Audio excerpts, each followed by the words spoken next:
All right, friends, like I told you, we have Frantic Vermin on the phone today, and hey, it is the month of horror here on Hot Roddin tonight at Mixabilly.com. Frantic Vermin has recently released, I think it's 4 singles that's available on CD Baby and on Spotify. Now, they've been around in one form or another since the 1980s. They broke up because of military enlistment. I think the draft was going on over there. But they're back together, and they've been really going towards the Psychobilly scene. I think in the 80s you guys leaned more towards the Rockabilly. Am I correct? Well, in those days there wasn't really Psychobilly. There was Psychobilly, but it was more called Neo-Rockabilly. Like the Blue Cats and all the stuff, Yeah. Restless, Guanabat. Are those bands really Psychobilly, or what are they? Right, nowadays, I even think a lot of the neo-rockabilly is leaning more to what people traditionally thought of as Psychobilly, a little bit harder edge. Yeah, you're totally right. Yeah, but in those days it was more edgy, more punky, more... it was different than the... in the 80s, when you were listening to rockabilly music, you were listening to rockabilly music of the 50s, of course. So bands started to play a bit different, like we did also. We started to play a bit different, and they called it, Psychobilly, don't know, neo-rockabilly, but it was different. And nowadays, it's more like heavy metal guitars on the Psychobilly scene, isn't it? It is. And I think that's where the term punkabilly came up, which is even a little bit more punk than Billy, I think. And what influenced you guys? You guys have been around, like I said, for a while, and then kind of lost touch, came back. But what influenced you guys to do this style of music? I'll let the boys talk for themselves, but I'm the singer, of course, Bert, and I was influenced by early records of Gene Vincent and Elvis and all the stuff, Johnny Bennett and all the stuff, and I really loved those old heroes. And then we started to listen to I listened to the first record of the Meteors, and I thought it was really brilliant, and that what influenced me to play to rock and roll. But I always say just rock and roll. So here's the drummer, Ian, who's influenced him. Yeah, I'm a few years younger than the Sonneveld brothers. A few years younger than Marcel and Bertjan. I wasn't around when. I was around when In Heaven Came was released, but I wasn't listening to Psychobilly at the time. Too young. What influenced me was bands like Schizo, bands like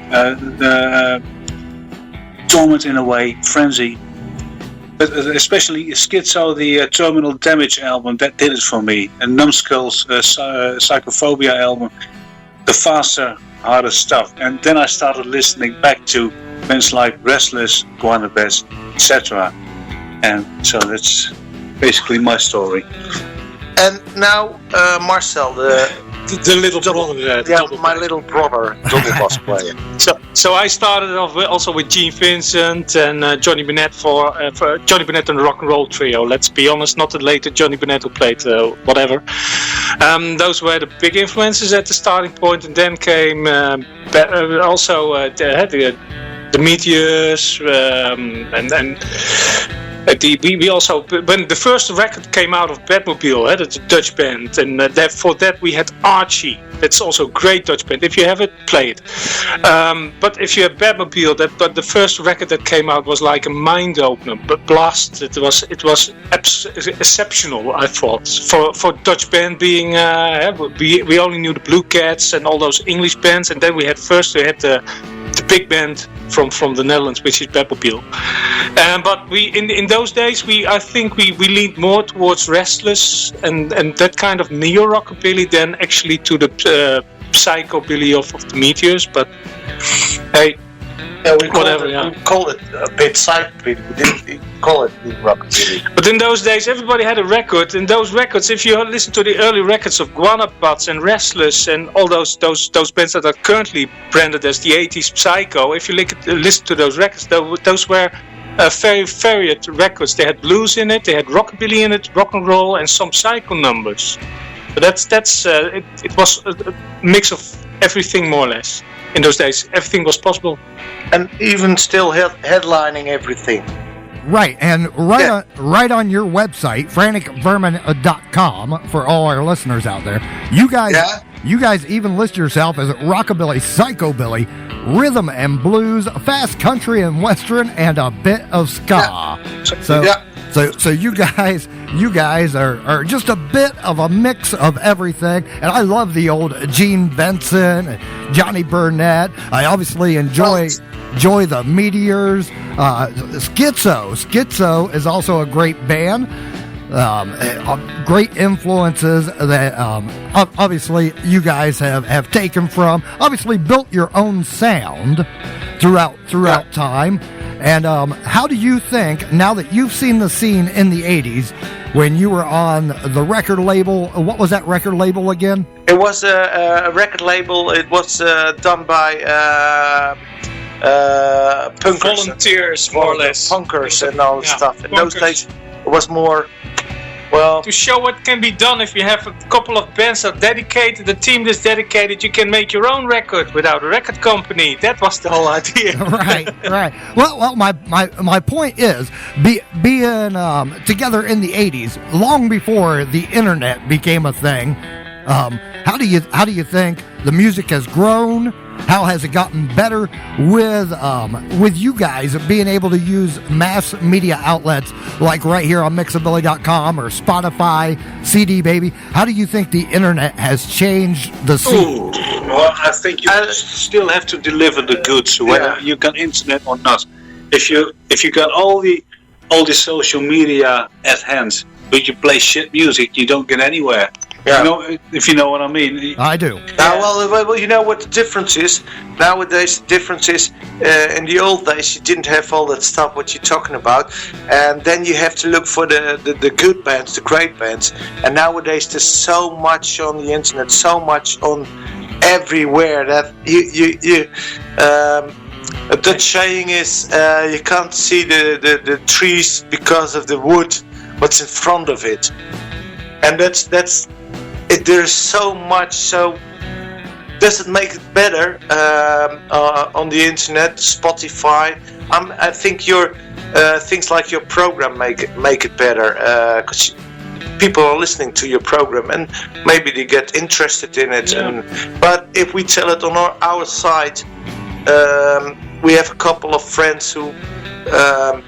They like it. Yeah, they like it and all that stuff, but there's so much nowadays you can look for on the internet, on Facebook, on Spotify, on everything. So where does it stop? Well, it actually boils down to, in the 80s you had to work for it. So when you went to a concert, it didn't come to you, had to look for it. So you looked for it, you went to it, you bought the records because you were there. You actually listened to the records. Your attention span was longer than 20 minutes.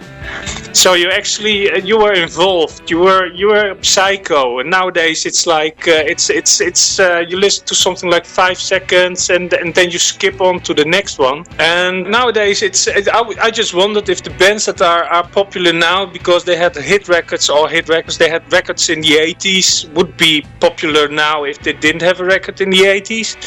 Because if they started off now, would it be great? I wonder.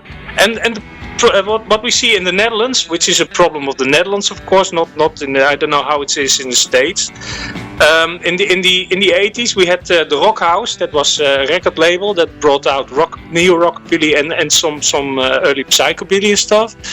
That went along great together, but in the current scene, the rockabilly scene in the Netherlands is more towards Johnny Cash and stuff like.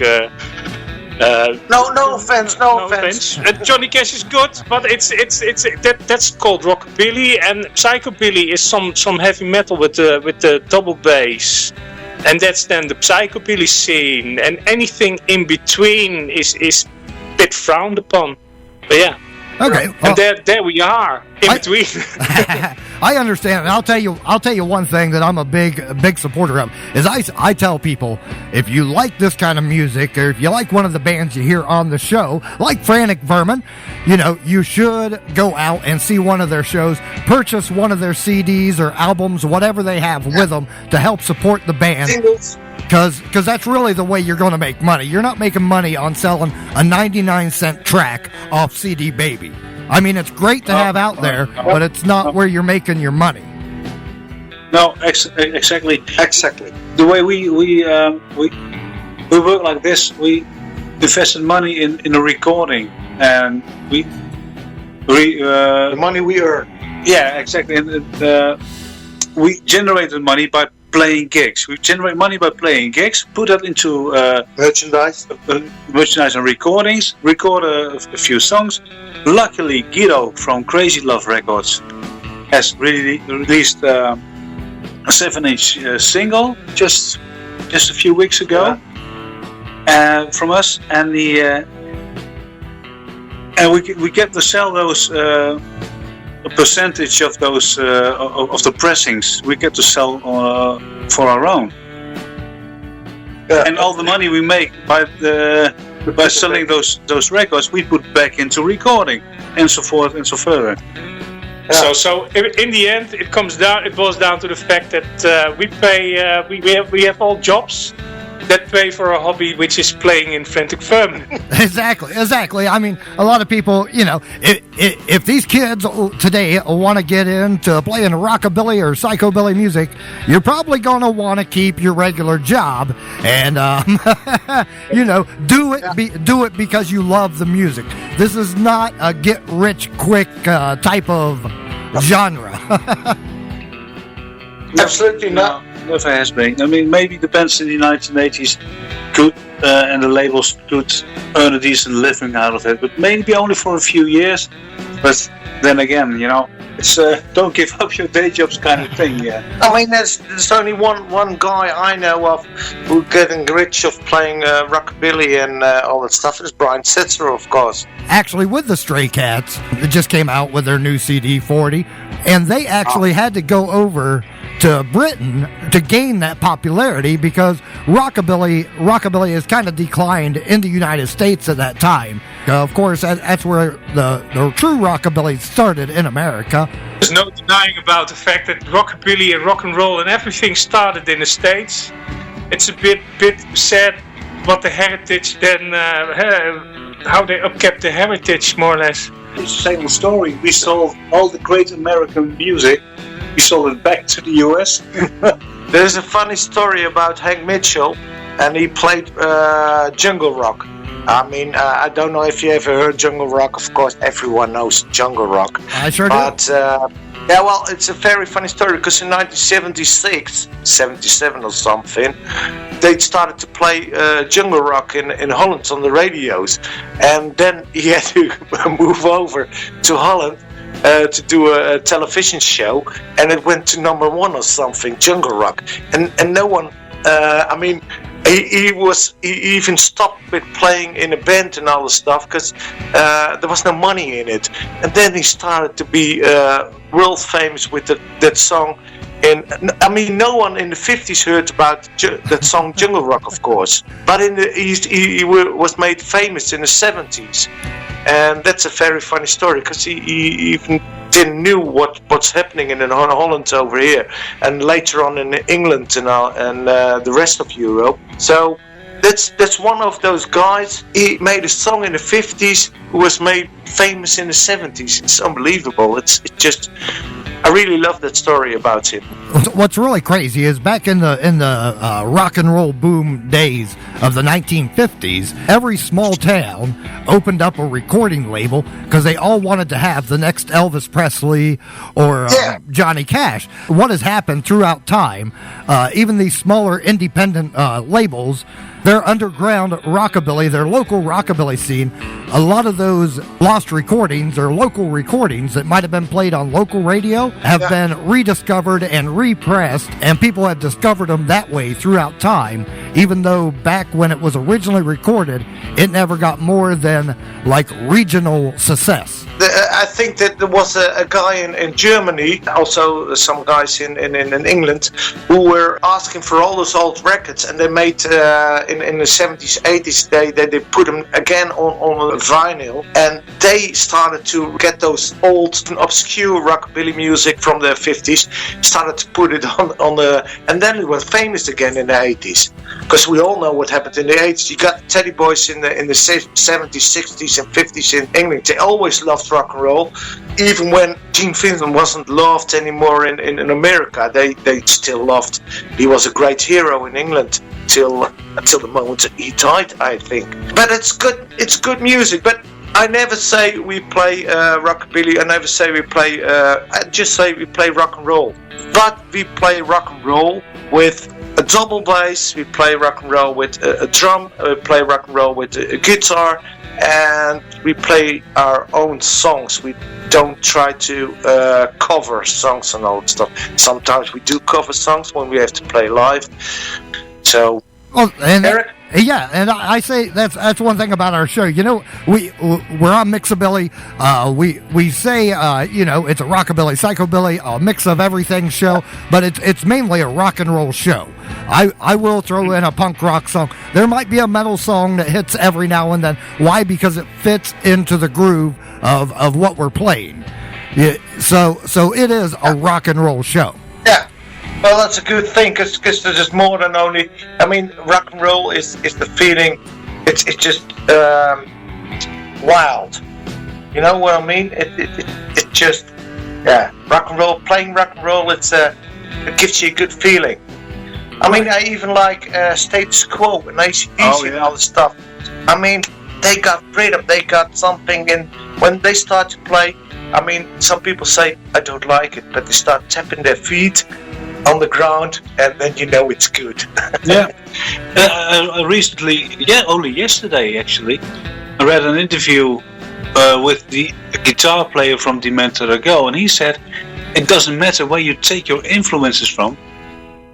The important thing is where you take those influences. I think he's right. Yeah.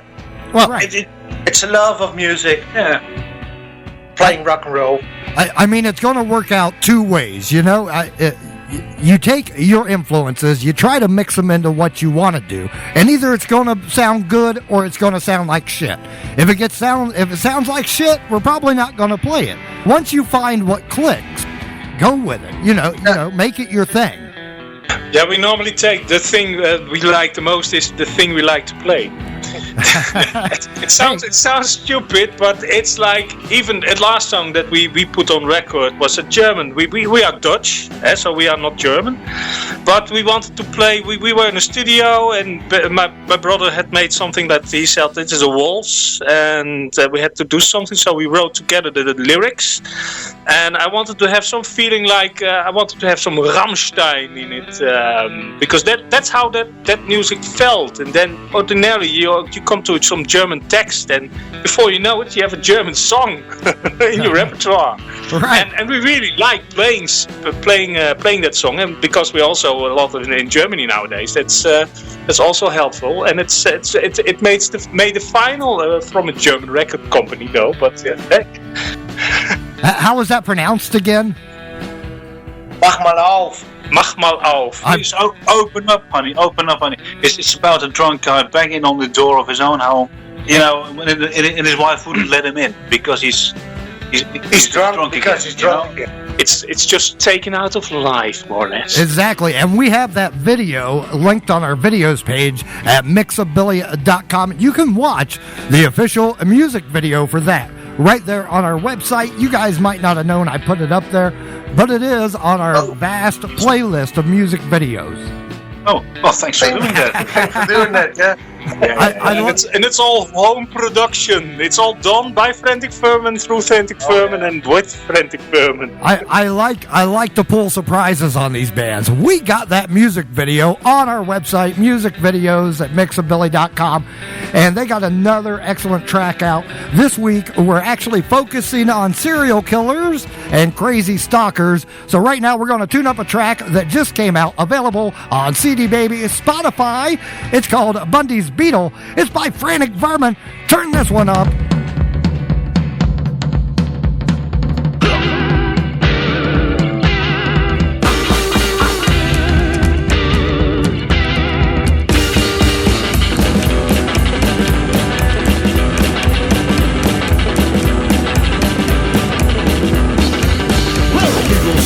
Such a fine man who was quiet and polite.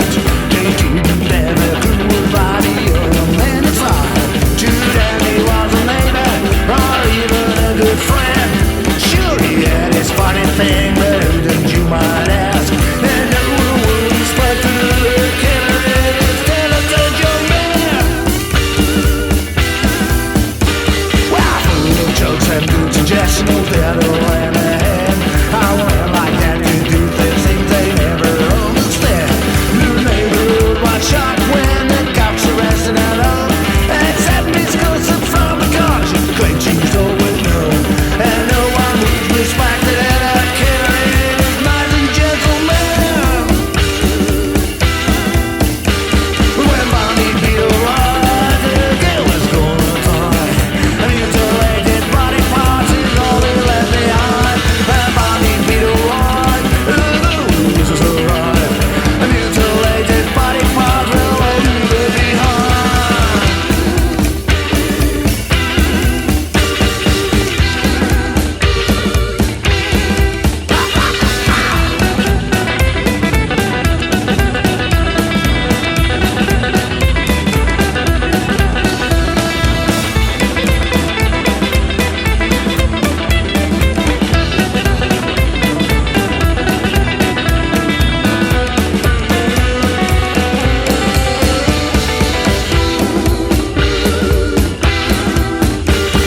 Shouldn't read it in the paper, but who figured that?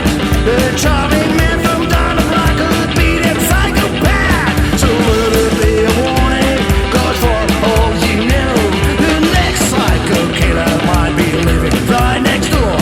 And no one will respect that a killer in his handsome young man. Well, Bundy Beetle arrived, the girl is gonna die. A mutilated body part will only left behind. And Bundy Beetle arrived, the girl is gonna die. A mutilated body part will only left behind.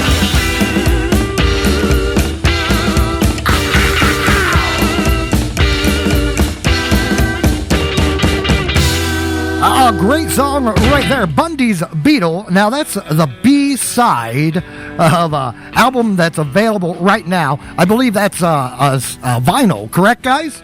Yeah, 6 different colors. And people can get that over at Crazy Love Records, right? Yeah. Our man Ghetto put that out over there at Crazy Love Records, with the A-side being the song that Guido. Guido. Hey, you know, I pronounce That's the right name. all these names. My English is not translating well, is it? No, neither is ours. Crazy Love Records to get that on vinyl. Pick a color, right? And you can rock out Bundy's Beetle anytime. Right. Exactly, yep. And Stop smoking! Stop smoking! I was thinking about I was going to quit smoking, but I heard vaping kills you. Yes, that's why you need a cigar. Cigar is the new cigarette. Oh man, I'm telling you. I believe I've heard it's all biological, micro, whatever. It's vegan cigar. Oh, crazy. Hey, why don't you guys go around again, introduce yourselves properly, because you guys kind of did that talking about your influences. Go ahead and introduce yourself, say what your role is in the band, and that way everybody can get your names again. Okay, well, my name is Marcel Sonneveld. I say it in Dutch. And I'm the bass player. of the band, and I have been in the band since the start of the band in '82, I believe. 83. 83. No, 82. 82. Well, the 82 was the time period when I still played electric bass, and 83 was the one when I started to use double bass. Okay. Alright, my name is Bert-Jan Sonneveld. I'm the guitar player and the singer, and I'm in the band, well, the same time as my brother is, so it doesn't matter. Right, here's the drummer. Hi, I'm Ian Wiersma. I'm the drummer of Frantic Vermin. Used to be the guitar player. I'm with the guys since 2010, since the band got back together again. The reunion. Yes. So there you are. There we go. Now we know who does what right there with the Frantic Vermin. Like I said, they've been rocking and rolling in one form or another since the 80s. And you guys have recently released, like I've mentioned, these singles. We just heard Bundy's Beetle. And as I said, they're available on CD Baby, Spotify. Go to Crazy Love Records. Get yourself the vinyl. I think they're also available on Amazon, iTunes. And now that you guys have released a few singles, are we going to also have a collaboration and maybe a full-length album coming up in the future? Eventually, yes. We're working on it. Yeah, we're in the studio in 2 weeks' time. And Guido from Crazy Love Records is going to release it eventually. It might take maybe 6 months, 7-8 months, I don't know. But am I correct? Yes. This time we want to do it properly and good, and just like the last EP, which is, we found the best sound. That's why we like to go. We actually record here in the Netherlands in Doetinchem with Dick Campers. He produced some of the records of Batmobile, and he used to be the bass player of Vandenberg. He's one of those heavy metal bands. Yeah, big hair metal bands. Big hair metal. Yeah, from the 80s. Exactly, from the 80s. So, but he's called Dick Hard Rockabilly Camper by the guys of Batmobile. So we listened to their records. We thought, well, that sounds nice. That's the kind of sound we want. First record, Smuts, we thought was a bit light, so we tried him, and actually we stuck with him. We can record with him and then leave it. Exactly. And he produces it more or less, yes. Yeah, so yes, there's an album coming up. That sounds good. Maybe about 6 months of time, you said, that you're looking at? Thereabouts, yeah, thereabouts. You know, the problem is what we do is each 2 days we record about 2 or 3 songs, and not. I mean, the last time we did 6 songs in a weekend was the EP we did. Now we have something like, now take your time, record some songs in a weekend, 3, make them good instead of quantity, quality. And each time we earn some money, we're going back in the studio and play some more. And maybe some songs sounds different from other songs, but that's the gap between them of the month. But I hope people will like it in the end.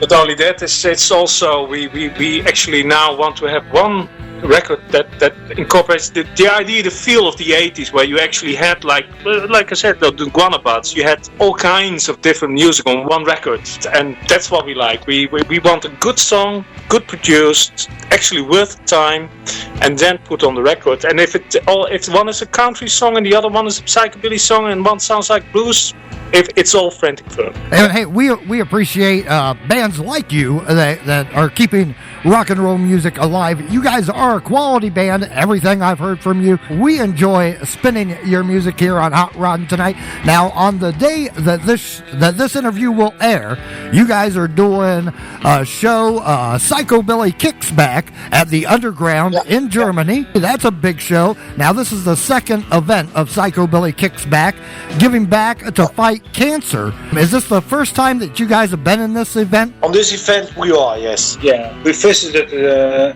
event last year. As it's an honor to be asked for this great cause, great event. Yeah. Right.